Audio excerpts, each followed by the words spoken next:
तुम्हीही टॉयलेटमध्ये तुमचा मोबाईल सोबत घेऊन जाता का? तुम्ही तुमचा मोबाईल घेऊन टॉयलेट सीटवर दीर्घकाळ बसून राहत असाल तर ते तुमच्या आरोग्यासाठी चांगलं नाहीये.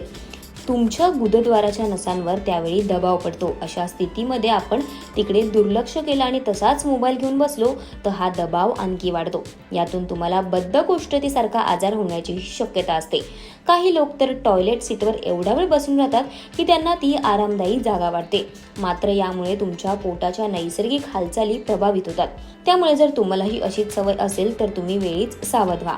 काही लोकांना 20 ते 25 मिनिटं टॉयलेट सीटवर बसण्याची सवय असते. मात्र त्यामुळे विविध आजारांचा धोकाही निर्माण होऊ शकतो. त्यामुळे टॉयलेटमध्ये 5 ते 10 मिनिटांपेक्षा जास्त बसू नका असा सल्ला डॉक्टरही देतात.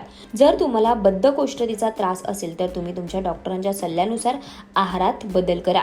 पाईल्सचा त्रास असेल तर जास्त मसालेयुक्त पदार्थांचा समावेश आहारात करू नका. टॉयलेटमध्ये मोबाईल नेण्याची ही सवय घातक असल्याचं डॉक्टरांनी म्हटले. त्यामुळे तुम्ही अशा सवयी टाळल्या पाहिजेत ज्यामुळे तुमचं आरोग्य उत्तम राहण्यास नक्कीच मदत होईल.